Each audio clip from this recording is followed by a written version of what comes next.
자, 이전 시간에 얘기했던 의제 매입세 공제 부분이랑요. 재활용 폐자원 매입세 공제는 유사해요. 네, 유사한 개념입니다. 그런데 이 부분은 특수한 업종 몇 군데 말고는 나올 수 있는 빈도가 의제 매입세 공제보다는 좀 낮아요. 근데 시험에서는 내고 있는 실정입니다.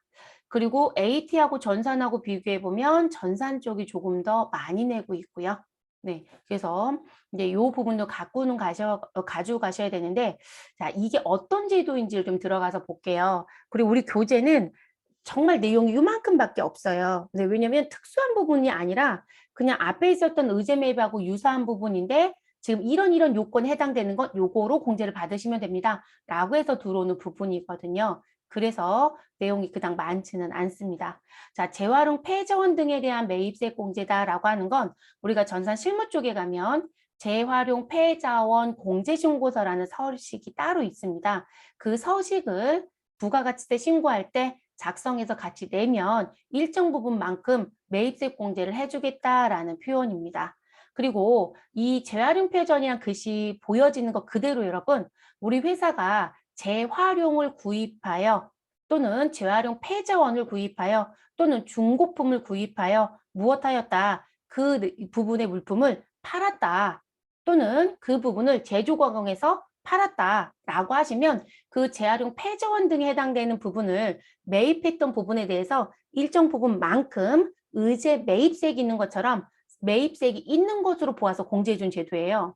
왜냐하면 이 수입하는, 그러니까 수입해서 사가지고 오는데 나한테 물건을 파는 사람들이 모두 다 과세사업자가 아니거든요. 그러다 보니까 지금 내가 이런 물품을 사가지고 왔는데 나한테 그런 물품을 파는 사람이 국가나 지방자치단체이거나 또는 우리 과세사업자가 아닌 면세사업자이거나 또는 과세원 면세를 같이 하고 있는 겸업 또는 겸용사업자이거나 또는 세금계산서를 발급할 수 없는 간이과세자한테 이런 걸 사가지고 왔더라는 거죠. 그러면 이들은 여러분 세금계산서가 없으니까 매출세액에서 매입세액을 뺄 수가 없고 그리고 내가 매출세액에서 면세사업자한테 사가지고 왔으니까 우리는 뺄 수 있는 매입세액이 없는 거예요. 근데 그 부분에 대해서 일정 부분 매입세액이 있는 것 좀 봐주겠다는 거예요. 그러니까 의제하고 거의 유사하죠. 다만 의제라고 하는 건 면세 농산물들에 대해서 이렇게 시작했죠. 얘는 뭐로 시작하는 거예요? 재활용 폐전 중국품을 무엇하는 지금 팔고 있는 사람 이렇게 시작을 해요.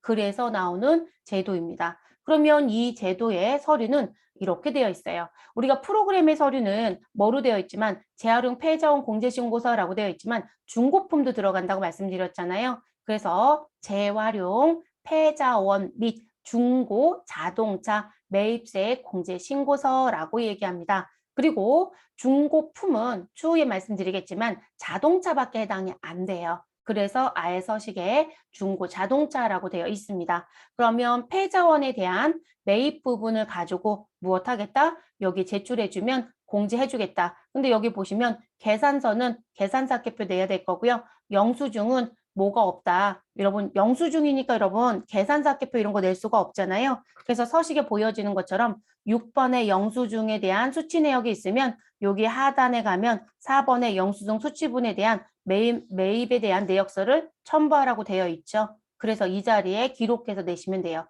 그래서 계산서 받은 건 우리 계산사개표가 따로 같이 갈 거니까 여기에 그냥 써 있는 거로 끝나지겠지만 영수증은 하단에 내역서가 같이 따라 들어갑니다. 그리고 이 부분도 재밌는 게 뭐냐면 예정 신고 때는 의제 매입처럼 그대로 우리 매입한 금액에 일정률을 곱해서 그대로 공제를 받습니다. 그런데 확정 신고 때는 무슨 제도가 들어온다? 우리 이 제도도 한도라는 규정이 있다. 그래서 한도가 넘치면 안 되거든요. 그래서 그 한도 내 금액까지만 해줍니다. 그러니까 거의 움직이는 방법이 또는 내가 회계처리 이해하는 방법이 의제 매입하고 거의 유사해요. 이것만 바뀐다는 거예요. 요 내용만 바뀌는 거예요. 쉽게 생각하시면. 그리고 법이 다르니까 공제율도 다르겠죠, 여러분. 네, 여기 적용되는 공제율도 다르고요. 그래서 뭐 103분의 3이 어떻고 이렇게 내용이 나옵니다. 그래서 요 서류를 말하는 부분. 그러면 요걸 조금 더 그림으로 보여드리면 자, 지금 우리 회사는 일단 무슨 사업자이어야 된다? 일단은 과세사업자이셔야 되겠죠? 그러면 이 과세사업자라고 했었던 요 사람, 그럼 당신의 사업은 무슨 사업을 하고 있습니까? 저요? 수집상이요. 여러분, 수집상은 고물상. 그리고 고물상 여러분 큰 데들 되게 많아요. 법인 회사들 꽤 많습니다. 네. 그리고 이게 고물 가격이 비싼 게 있어요, 여러분. 우리 여전히 철은 비싸죠. 근데 지금 IMF, 우리 지금 뭐 코로나 터지면서 여러 가지 문제들이 생기고 있잖아요. 그쵸? 그러니까 뭐 수입자재들 계속 막히는 부분들도 있고, 그러니까 철 쪽은 여전히 비싸요. 네, 구리는 더 비싸고요. 그래서 이 고물상에서 판매되는 물건들도요, 가격 차가 상당히 심해요.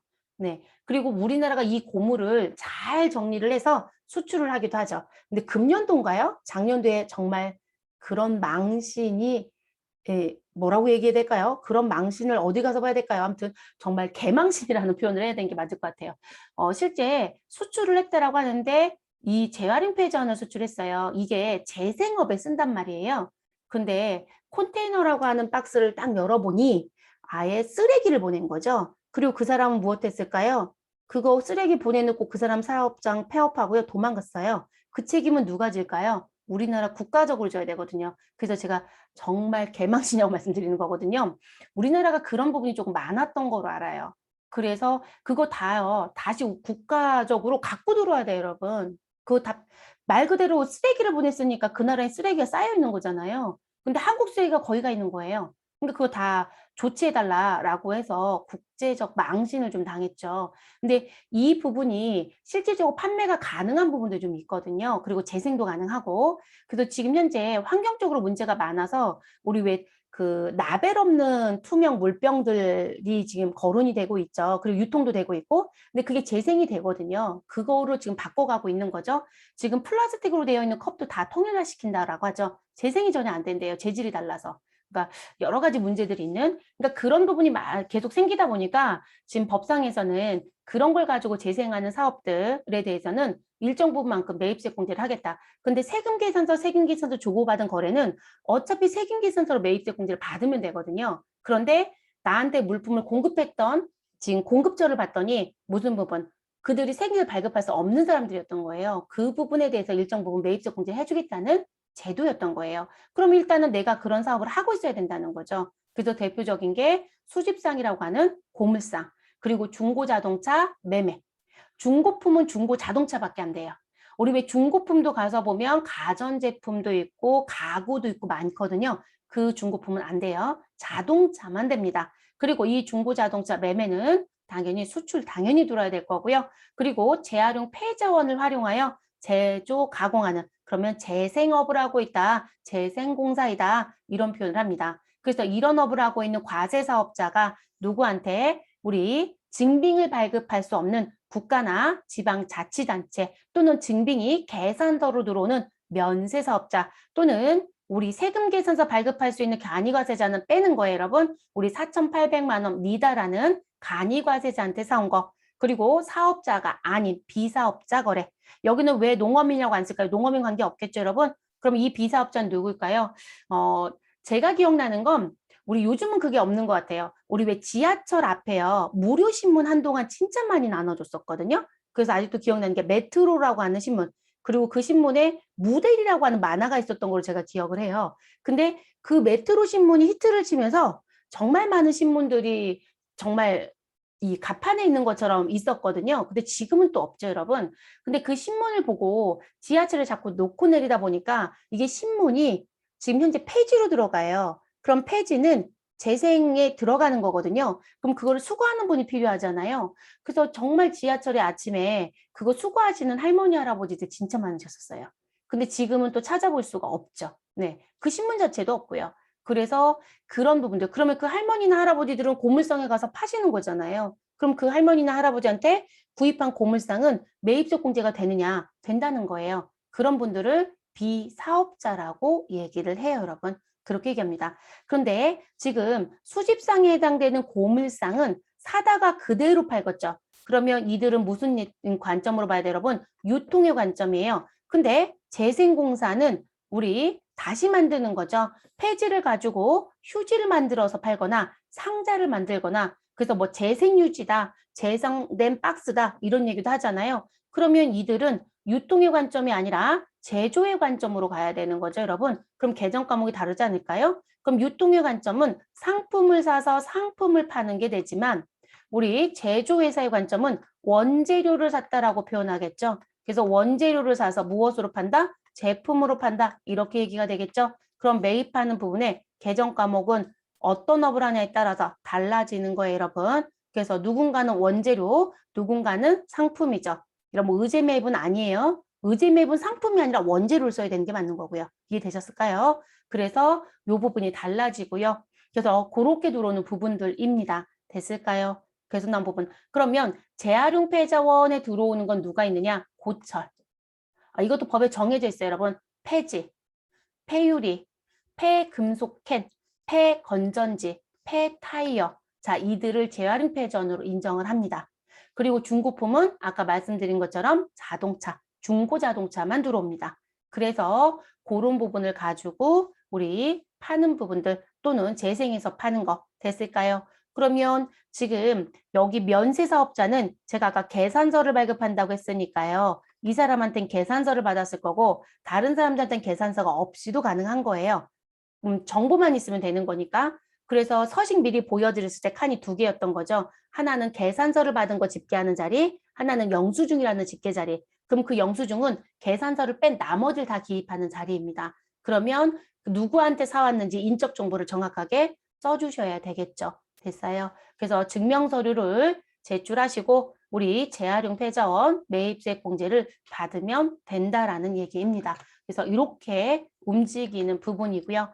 그리고 요 부분은 제가 미리 말씀드렸던 것 중에 하나. 자, 무슨 부분? 자, 의제 매입도 예정 신고 때도 공제받고 확정 신고 때도 공제받을 수 있다. 다만 정산 제도가 있다고 했어요. 그럼 이 재활용 폐자원도요. 예정 신고 시 매입세 공제를 세법에서 정한 율만큼 공제를 받고 그리고 확정 신고 때 한도라는 규정이 있기 때문에 무엇 해야 된다? 정산이라는 걸 해야 된다. 근데 여러분 이 정산이요. 지금 재활용 폐자원과 중고자동차 두 곳을 다 하는 게 아니고요. 중고자동차는 정산제도가 없어요. 그래서 중고자동차는 예정신고든 확정신고든 그냥 얼마 받으면 된다. 110분의 10만큼을 2022년도 12월 31일까지 예정 확정 때 그대로 다 받으면 됩니다. 됐을까요? 그래서 지금 중고자동차는 정산제도가 없다. 그러니까 한도 없이 그냥 받겠다는 얘기예요. 네, 그런 의미가 돼버립니다. 그럼 예정신고 때는 재활용 폐자원 매입세 공제는 공제 대상 매입가액의 103분의 3을 곱해라. 다만 중고자동차는 110분의 10을 곱해라. 시험은 재밌는 건 중고자동차를 현재까지는 전산 실무 문제로는 한 번도 출제한 적이 없습니다. 103분의 3은 낸 적이 있어요. 근데 110분의 10은 안 내고 있어요. 왜 안 내나 싶기는 해요, 여러분. 근데 원래 내줘야 되지 않나 싶은데 열심히 폐자원만 열심히 냅니다. 그래서 이 부분을 내고요. 그리고 확정신고는 교재에 수록 안 해드렸는데 제가 이 부분에서 보여드리고 넘어갈게요. 자, 확정신고 때는 한도 계산이라는 게 있으니까요. 우리 재활용 폐자원 매입세 공제 받을 수 있는 부분은 동일해요, 여러분. 공제 대상 매입가액의 103분의 3을 계산해라. 그리고 당신이 예정신고 때 벌써 공제받았던 매입세액이 있을 거니까 그 매입세액은 빼면 되죠. 그래서 이미 예정신고 때 받은 건 빼달라. 그래서 이렇게 이미 공제받은 세액이라는 걸 빼주는 거고요. 그러면 지금 이 공제 대상 매입가액에 들어와야 되는 게 얼마까지이냐라는 거예요. 여기도 맥시멈이 아니라 미니멈이라는 거죠. 그래서 기업과 니은의 금액을 비교하여 작은 금액이 여기에 들어온다라고 얘기합니다. 그러면 당신이 영수증이라든지 계산서를 수취해서 사온 금액이 있을 것이다. 그 금액과 우리 무슨 부분 공급가액, 여러분 이 공급가액은 무슨 얘기가 될까요? 과세표준이라는 얘기가 되겠죠. 과세표준. 그리고 확정 때 한다라고 했으니 지금 여기에 들어가는 요 금액은 다 몇 개월치를 가져가는 것이다? 6개월치 여러분. 항상 6개월로 생각하셔야 되겠죠. 그러면 기업과 니은에 있는 건 1기 확정신고 신고다라고 하면 1월 1일부터 6월 30일에 취득가액의 합계. 자, 그리고 우리 2기였다라고 하면 7월 1일부터 12월 31일까지의 우리 과세표준의 금액 이렇게 가야 되겠죠. 그래서 여러분 이렇게 정산합니다. 한도 계산을 합니다. 라고 하는 부분은요. 절대로 먼저 계산 못해요. 제가 왜 먼저 계산 못한다고 말씀드리냐면 우린 아직 매출 쪽도 정리가 못했대요. 그럼 과세표준 확정이 안 됐다는 거잖아요. 그럼 과세표준이 확정이 안 되면 한도 계산 어떻게 해요? 과세표준의 의제 매입은 40%까지가 한도라고 얘기하고 지금 현재 재활용 폐저는 80%가 한도이다. 다만 거기서 누군가 뺄 거거든요. 그러면 과세표준이 확정이 돼야 되는 거잖아요.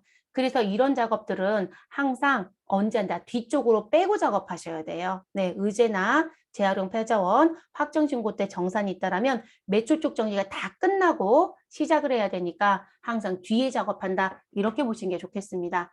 그래서 과세표준의 80% 금액. 자, 이대로 그냥 인정해주면 좋겠지만 이 사업장을 들어가서 보니까 제가 아까 이렇게 말씀드렸잖아요. 자, 이 사업은 실제 내가 과세 사업자하고도 거래가 있을 수 있다. 그리고 내가 면세 사업자하고도 거래가 있을 수 있고, 그리고 누구도 비사업자하고도 거래를 할 수도 있고, 또는 국가 등과도 거래가 있을 수 있다. 이렇게 얘기했거든요.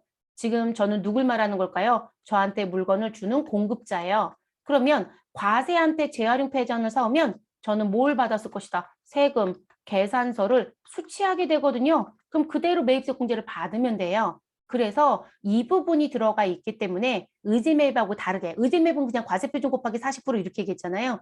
근데 여기선 이 부분이 있기 때문에 80%를 곱한 금액에서 너가 1월 1일부터 6월 30일, 7월 1일부터 10월 31일에 세금 계산서 수취한 매입가액이 있을 것이다. 그 금액을 무엇해라? 빼라.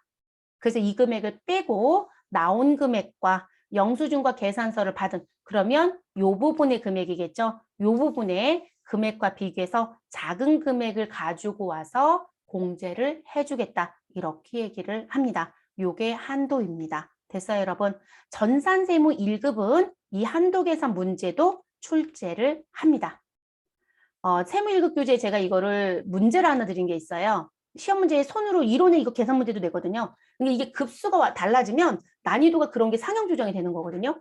근데 풀이 과정 이해 못 하신다고 저한테 문의하신 분이 있었어요. 네. 그래서 지금 이건 전산 세무 1급 준비를 추후에 하시겠다라고 하면 이 한도를 손으로도 계산하실 수 있어야 됩니다. 우리가 전산 세무 1급은요. 어제 뭐 합격률이 직전 시험에 합격률이 되게 낮았다 이렇게 말씀하셨었는데 이론 문제 하나가 아쉽거든요. 네, 1점 때문에 떨어지고 2점 때문에 떨어진 경우들이 많으셔서 그래서 그 부분. 그리고 지금 현재 재활용 폐전 전산 실무는 예정 신고 문제로만 열심히 내요. 이 문제가 나오면 난리 날 것 같아요. 다 틀리지 않을까 싶긴 합니다. 그리고 여러분 지금 확정신고거 제가 여기다 써드렸는데요. 이 부분은 전산 실무 쪽에 가면 저희가 확정거도 할 거라서 확정거에 대한 이 글씨는 또 써 있어요. 전산 쪽에는 일부러 써놨습니다. 그래서 이렇게 움직여진다. 그래서 요거는 여기서 한번 보고 전산 때 또 보려고 말씀을 드립니다. 그리고 하나만 메모 달고 수업 마무리할게요. 자, 중고자동차에 메모를 좀 달아두시는데요. 제가 볼 때는 번호 부분이 길어서 그런가 싶기도 한데요. 이 중고자동차가 실제 여러분 사업자한테 사오는 경우들도 많아요. 이게 중고자동차 매매상들도 해당이 된단 말이에요. 그러면 서울로 얘기하면 장안평이라고 하는 지역, 장안동이라고 하는 지역, 그 지역이 뭐로 유명해졌었냐면 중고자동차 매매상으로 되게 유명했던 지역이거든요. 그럼 그 지역에 한번 가보시면 이제 제가 다른 것 때문에 갔었는데 진짜 그 중고자동차 매매상들이 앞에 나서 호객행위를 해요, 여러분. 술집에서 호객행위 하는 것처럼. 그래서 자기한테 자동차 팔으라고. 그럼 그분들이 이게 대상이 되는 사업장이에요. 그러면 제가 그 부분을 팔았다라고 하면 저한테 신분사항 확인하겠죠? 근데 어차피 신분사항 확인이 돼요. 차량 등록증이랑 다 확인할 수 있으니까. 그런데 이게 또 문제가 됐어요. 이 중고자동차로 볼 수 있는 부분이 출고가 되고 1년이 넘어가야 되거든요. 그러면 출고 확인 어떻게 하느냐고요? 차량 등록증에 출고 일자가 찍혀 있어요, 여러분. 근데 이게 출고된 기준으로 1년 이내 자동차는 중고자동차 인정을 안 해요. 근데 그걸 또 불법을 하신 분들이 계세요. 공제받고 싶으니까. 아까 110분의 10이었잖아요, 여러분. 이게 기존에 109분의 9까지 했었거든요. 109분의 9까지 해줬었거든요. 근데 이게 지금은 현재는 법이 바뀌어서 110분의 10이에요. 상당히 높은 금액이거든요. 그러니까 지금 대상이 안 되는 자동차를 넣어서 공제를 받거나 또는 내가 매출세액을 줄일 수 있다는 생각에 정말 나한테 자동차 안 파는 사람, 그러니까 전혀 관계없는 사람의 이름을 넣고 신고를 또 했던 거죠. 그래서 국가가 뭘 확인하겠다? 야, 중고자동차 기준 맞는지 얘네 허위거래 아닌지 나 확인할 거야. 그래서 뭘 써라? 차대번호를 써야 돼요. 그래서 우리가 서식에 가면 자동차에 대한 차대번호를 넣는 게 있어요. 재활용 폐자원은 차대번호 넣는 거 아니에요, 여러분. 이들이 아니고요. 중고자동차는 반드시 무엇을 넣어야 된다? 차대번호를 넣어야 됩니다. 그러면 이 차대번호는 어디서 확인한다? 차량 등록증에서 확인을 합니다. 차량 등록증. 그래서 이 부분 확인해서 반드시 신고할 때 따라 들어가게끔 해주셔야 됩니다. 이거 빠지면 신고 못해요, 여러분. 그래서 요 내용, 이건 업무에서 중요해요. 확인하셔야 되는 부분이어서 말씀을 드리고 중고자동차는 출고일로부터 1년이 넘어가야 된다. 그것만 중고자동차로 인정하고 있다. 자, 이렇게 해서 우리는 이 부분은 마무리를 하도록 하겠습니다. 교재 이 부분은 예제를 따로 드린 거는 없어요.